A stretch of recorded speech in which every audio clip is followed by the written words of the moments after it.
peered out the window towards the tall trees. I peered around but to no avail. I looked at the hardwood floor for a second then looked back up. Behind a tree around 100 feet away I saw something move. I gasped and then closed the window. I ran back to bed and hid under the covers. The reason for my panic was a story my grandpa told me when I was 14. He told me about a creature called a skinwalker. He described it as a large humanoid creature with dark skin and no hair. It can disguise itself as an animal or human and make sounds like a scream or mimic the voice of a loved one or friend to drag you in.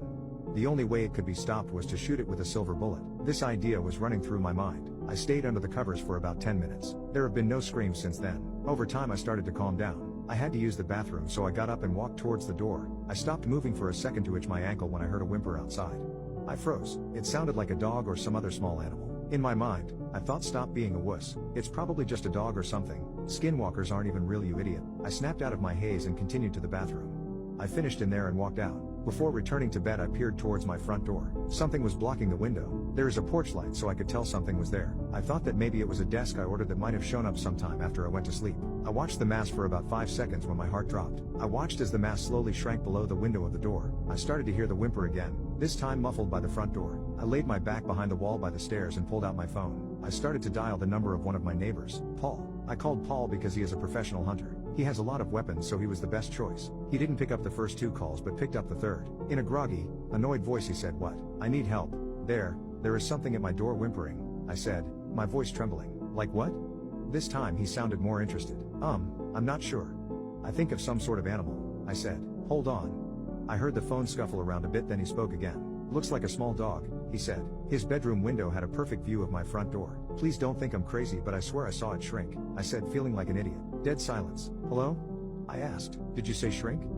Yeah, why?" He paused for a moment and started up again. "Here's what I want you to do. Stay where you are. Try not to make any noise. If anything changes you need to tell me, okay? I'm gonna grab my rifle," he said confidently. "Okay," I whispered. About 2 minutes passed. I could hear Paul moving and doing stuff in his house. Finally, he came back on. "All right, I'm gonna open the window," he said. I peered around the corner and looked out the transom window. I could see his window slide open. I heard him rack his rifle. "All right," he said. I waited about 3 seconds until Paul spoke up again.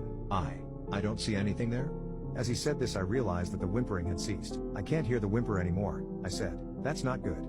Listen, I need you to make a decision. Either make a run for my house or I make a run to you," he exclaimed. "Well, you have the firearm, so could you come here?"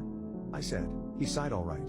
I'm coming." He hung up the phone. About 8 seconds later I heard his front door opening from my bedroom window. It took around a minute but finally, I heard a knock on the door. Relief washed over me. I started to walk down the stairs. About halfway down Paul shouted out to me, "It's safe to come to the door. Hurry." I sped up and started to unlock the door when I remembered what my grandpa said. It can make sounds like a scream or mimic the voice of a loved one or friend to drag you in.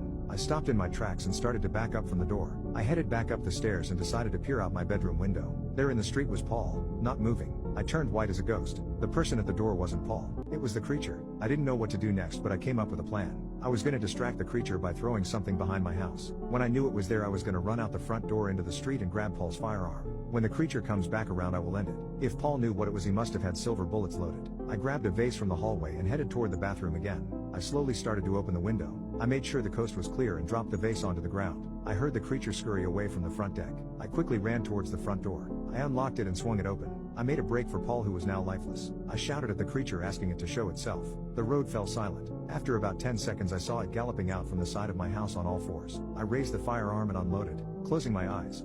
My eyes peeled open. The creature was in a fetal position on the ground, back onto me. This thing must have been 10 feet tall. It was huge. I racked the firearm and started to approach. Slowly but surely I crept my way up towards it. I was about 6 feet away. I raised the firearm again. The thing jumped up and ran away into the woods, whimpering the whole way. Finally, this thing was over. I pulled out my phone and called 911. I explained what happened, not expecting them to believe me. At this point, a few neighbors down the road were woken up by the shots and came to see what happened. The police arrived in about 15 minutes. Soon after that black vans with tinted windows rolled up. Government. I knew right away why they were there. I was questioned all night. I wasn't allowed to stay in my house for about a month. I didn't want to stay either. The government offered to buy the house after I expressed my urge to leave.